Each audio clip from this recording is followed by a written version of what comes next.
الذین یخشون ربہم بالغیب، لیکن فرمایا وہ لوگ جو اپنے رب کو بغیر دیکھے ڈرتے ہیں۔ ایتھیس کا سب سے بڑا اعتراض یہ ہوتا ہے کہ خدا نظر کیوں نہیں آتا، وہ آ کے بتاتا کیوں نہیں ہے کہ میں ہوں، وہ خاموش کیوں بیٹھا ہے؟ وہ خاموش نہیں بیٹھا، وہ خاموش بیٹھا ہوتا تو اتنی باتیں بولو نہ کر رہا ہوتا، وہ خاموش نہیں، ہاں نظر نہیں آئے گا وہ، کیونکہ نظر آتا تو اسے بتانے کی باتیں کرنے کی ضرورت، بولتے کیوں نہیں؟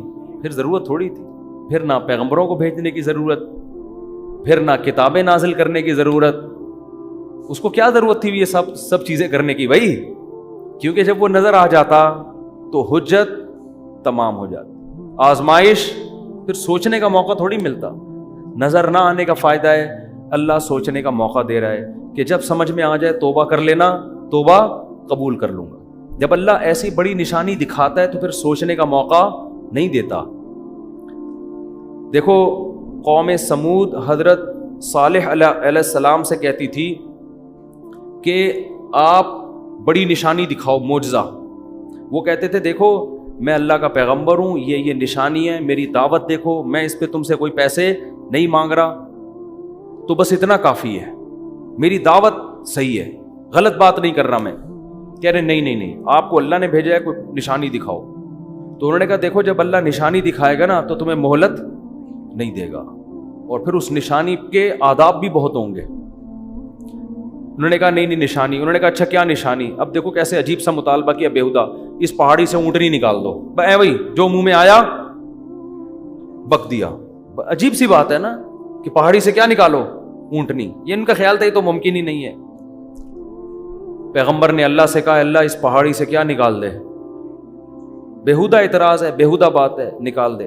اللہ نے کہا ٹھیک ہے نکال دیتا ہوں میں، لیکن جب یہ اتنی بڑی نشانی دیکھیں گے نا پہاڑی سے اونٹنی بھی، تو پھر اس اونٹنی کے آداب بہت ہوں گے۔ ابھی تک تو آپ دعوت دے رہے ہیں، جو مان رہا ہے ٹھیک ہے، نہیں مان رہا کوئی آسمانی آفت نہیں آ رہی ہے، آخرت کے لیے میں نے چھوڑا ہوا ہے، مہلت دی ہوئی ہے، لمبی لمبی عمریں ہیں، سوچو جس ٹائم بھی خیال آ گیا توبہ کر لوں گا، لیکن جب یہ اونٹنی میں نکالوں گا تو پھر اس کے آداب ہوں گے۔ کیا؟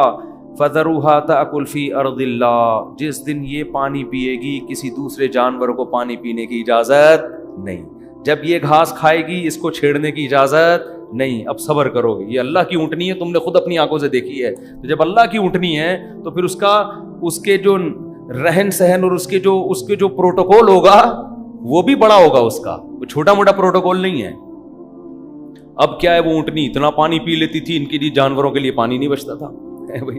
انہوں نے کہا یار یہ ایک نئی ٹینشن۔ تو اللہ جب بڑی نشانی دکھاتا ہے نا تو پھر یہ چیزیں بھی ساتھ میں آتی ہیں، بڑی نشانی دکھاتا ہے۔ تو ان لوگوں نے، شرارتی لوگوں نے کیا کہا بھائی اس اونٹنی کو قتل کرو، اس کی وجہ سے ہمارے جانور کا نقصان ہو رہا ہے۔ پیغمبر نے کہہ دیا کہ اس کو کچھ کہا نا تو پھر فوراً عذاب آئے گا، لیکن وہی شرارتی لوگ اکٹھے ہوئے، اونٹنی کو قتل کیا۔ تو اللہ نے پیغمبر کو وحی کی کہ ان کو بتا دیں کہ 3 ایام، 3 دن بس انتظار کرو، کھاؤ پیو موج مستی، 3 دن کے بعد خدا تمہیں نہیں چھوڑے گا۔ اور حضرت صالح علیہ السلام سے کہا جو ایمان لانے والے لوگ ہیں ان کو لے کے نکل جائیں۔ 3 دن کے بعد گہرے بادل آئے، حضرت صالح نے کہا کہ عذاب آ رہا ہے، انہوں نے کہا عذاب نہیں ہے تو بارشیں ہوں گی۔ فرمایا نا نا نا نا بل ہوا مستعجلتم بہ ریح فیہا عذاب علیم، یہ وہ عذاب ہے جس میں جلدی مچا رہے تھے۔ تدمر کل شیء بامر ربھا، قرآن کہتا ہے 7 دن 8 راتیں ایسی ہوا چلی ہے سر جس میں ایک آواز ہوتی ہے نا خطرناک، اور اس ہوا نے ان کو اٹھا کے ایسے، کیونکہ کھجور کے تنوں جیسے تو کمبختوں کے قد تھے، اور کہتے تھے من اشد منا قوہ، ہم سے زیادہ پاورفل کوئی بھی نہیں ہے، سب سے طاقتور ہم ہیں۔ تو اللہ کہتے ہیں ہوا سے مارا۔ علماء اس میں حکمت بیان کرتے ہیں، ہوا نے نا اٹھا کے پٹخایا ان کو۔ علماء کہتے ہیں کسی قوم پہ ایسا ہوا کا عذاب نہیں آیا، پانی سے غرق کیا فرعون کو، کسی قوم پہ پتھر برسے، یہ ہوا کیوں؟ اصل میں ہوا بہت ہلکی چیز ہے، اور ان کے دعوے تھے بہت بھاری ہونے کے۔ تو اللہ نے کہا میں سب سے ہلکی چیز سے تمہیں ماروں گا، میں سب سے ہلکی چیز سے تمہیں پٹخوں گا، میں سب سے ہلکی چیز ہوا ہے۔ تو ہوا 7 دن 8 راتیں چلی ہے، اور ایسے اٹھا اٹھا کے پٹخائے ان کو. قرآن کہتا ہے کأنہم اعجاز نخل خاویہ, کھجور کے تنے جیسے فصلیں کٹی ہوئی پڑی ہوتی ہے نا, ایسے 7-8 ایک ہفتے کے بعد ان کی یہ حالت تھی. فہل تری لہم من باقیہ, اللہ فرماتے بتاؤ ایک بھی ان میں سے تمہیں زندہ نظر آیا کیا؟ ایسا اللہ نے پٹخا ہے. تو جب اللہ, یہ جو ایتھیسٹ کہتے ہیں نا اللہ نظر نہیں آتا, بھائی اگر نظر آ گیا نا تو میں اور آپ شاید بچ جائیں, آپ نہیں بچو گے. اللہ بچائے ہمیں اپنی رحمت سے, پھر نہیں بچو گے. علماء نے ایک بڑی نکتے کی بات کی ہے. بنی اسرائیل نے بچڑے کی عبادت کی تھی. حضرت موسیٰ علیہ السلام واپس گئے, بنی اسرائیل نے توبہ استغفار کیا کہ ہم نے غلطی ہو گئی, تو اللہ نے ان کی توبہ کو ایسے ہی قبول نہیں کیا. کہا ٹھیک ہے اصولی طور پر تو سزا ہونی چاہیے لیکن جہنم میں جانا, لیکن جنہوں نے عبادت کی وہ قتل کیے جائیں گے ان کے ذریعے, جنہوں نے عبادت نہیں کی, جو نہیں کی وہ کرنے والوں کو قتل کریں گے تو تمہارا گناہ معاف. جبکہ اس امت کے لیے کیا اصول ہے؟ گناہ ہو گیا, چاہے بت پرستی کی, چاہے کچھ بھی ہوا, چپکے سے اللہ سے گڑ گڑا کے توبہ کرو, اللہ کیا کر دے گا؟ معاف. اللہ اس توبہ کے سچے ہونے کے ثبوت بولو نا نہیں مانگتا. بنی اسرائیل سے مانگا جا رہا ہے ثبوت کہ تم سچے دل سے کر رہے ہو, اگر کر رہے ہو تو اپنے آپ کو قتل کرواؤ پھر مانیں گے. جبکہ اس امت مسلمہ میں کیا ہے؟ بس اللہ کے سامنے گڑ گڑا لو, اللہ اس کے ثبوت نہیں مانگتا کہ تم اس توبہ میں کیا ہو سچے. اگر تمہاری نیت, دل کے حال تو اللہ جانتا ہے, دل میں نیت ہے کہ آئندہ نہیں کروں گا بس کافی ہے. کیوں علماء کہتے ہیں کہ اس امت پر جب قرآن نازل ہوا بہت سے لوگوں نے نہ جبریل کو دیکھا نہ اللہ کو دیکھا, مگر وہ پیغمبر کی بات پر انہوں نے یقین کیا. حتیٰ کہ پیغمبر نے یہ کہا نا میں مسجد اقصیٰ سے آسمانوں پہ گیا ہوں, صحابہ نے مان لیا کہ آپ کی زبان سے ہم نے جھوٹ کبھی نہیں. غیب پر یقین, تو اللہ نے کہا تم جب مجھ پہ غیب پہ یقین کرتے ہو تو میں بھی تمہارے ساتھ توبہ میں وہی معاملہ کروں گا جو کیس پر ہوتا ہے؟ غیب پر. تم سے ثبوت بولو بھائی نہیں. بنی اسرائیل کمبختوں نے کیا کیا تھا؟ جب موسیٰ علیہ السلام کو تورات ملی ہے, بنی اسرائیل نے کہا ایسا یقین نہیں کریں گے جب تک اللہ کو اپنی آنکھوں سے دیکھ نہیں لیتے. اللہ نے کہا جب تک مجھے دیکھا نہیں تھا نا, یقین نہیں کر رہے تھے, تو میں بھی تمہاری توبہ کے سچے ہونے کے ثبوت جب تک دیکھ نہیں لوں گا اس وقت تک تمہاری توبہ قبول نہیں کروں گا. جیسے تم ہو ویسے ہی ہمارا بھی تمہارے ساتھ معاملہ ہے.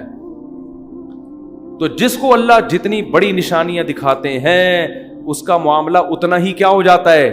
مشکل. تبھی تو قرآن میں آتا ہے کہ جب سورج مغرب سے نکلے گا, حدیث میں آتا ہے, قرآن میں بھی اس کا تذکرہ اللہ نے کیا, اشارہ دیا, حدیث میں تفصیل ہے کہ ایک وقت ایسا آئے گا کہ اللہ سورج کو کہاں سے نکالیں گے؟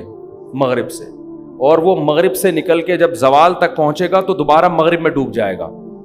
اب یہ بات اسلام کے علاوہ کوئی بھی نہیں کرتا. تو جب دنیا میں یہ نشانی ظاہر ہوگی تو اسلام کی حقانیت کا ایک بہت بڑا ثبوت دنیا کے پاس آ جائے گا, کیونکہ سائنس کی دنیا میں اس بات کا امکان 1% بھی نہیں ہے.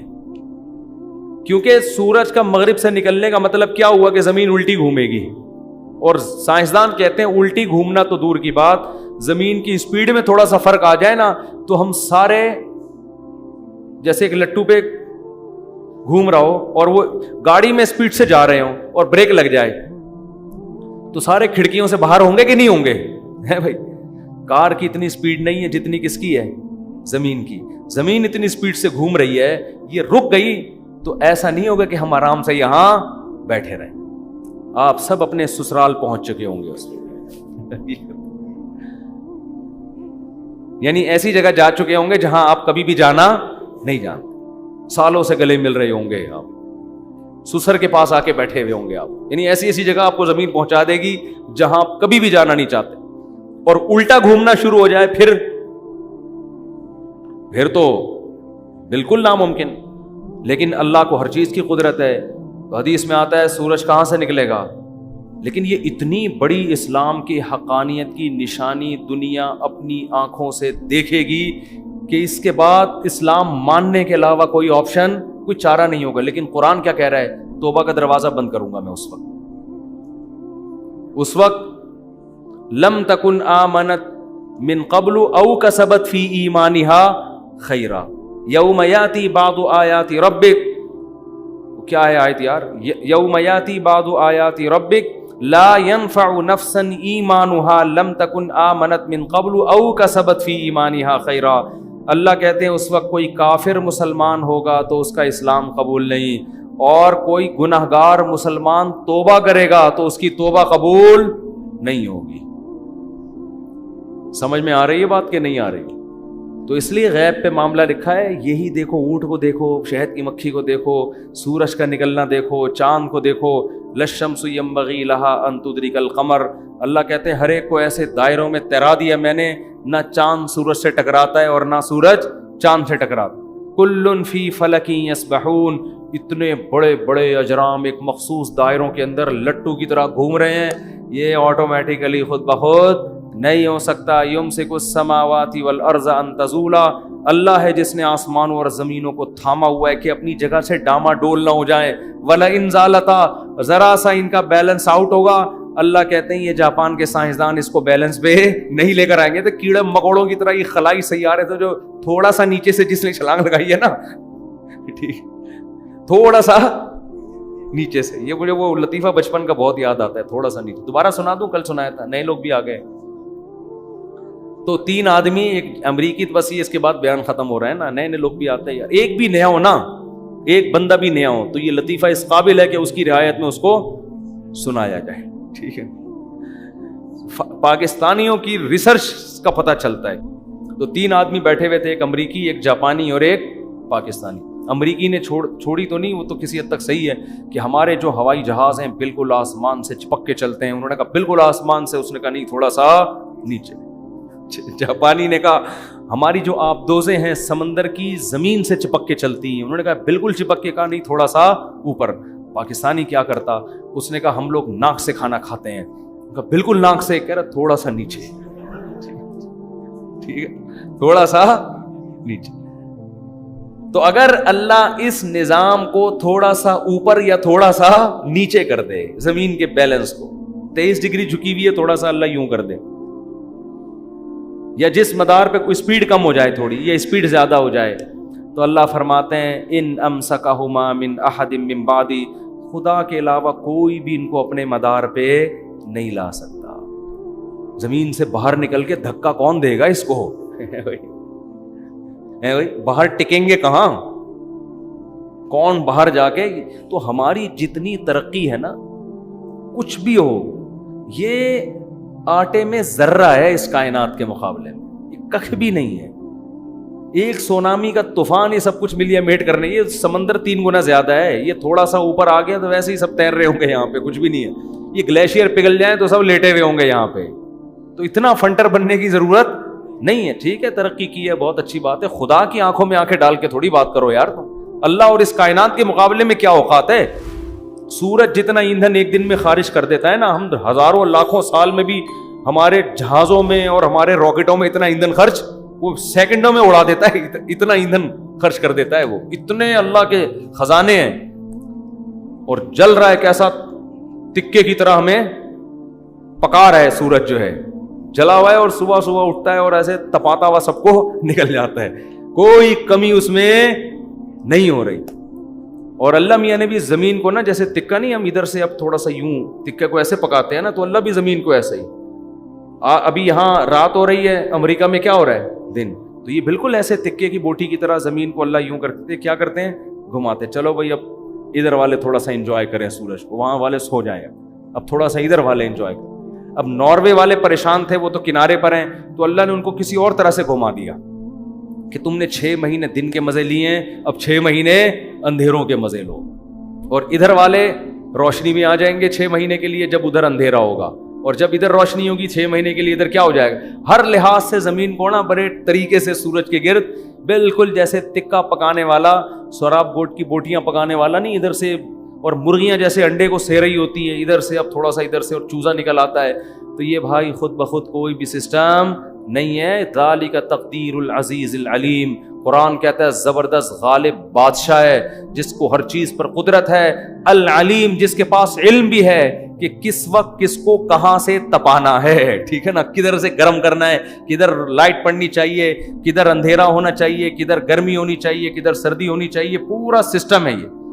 تو اس کے بعد بھی کوئی خدا کا انکار کرے گا اور خدا کی مان کے نہیں چلے گا تو اللہ کو یہ حق بنتا ہے کہ اس پہ غصہ کرے اور اپنے غضب کے اظہار میں اس کو جہنم کی آگ میں ڈال دے۔ اللہ ہم سب کو اس آگ سے محفوظ رکھے۔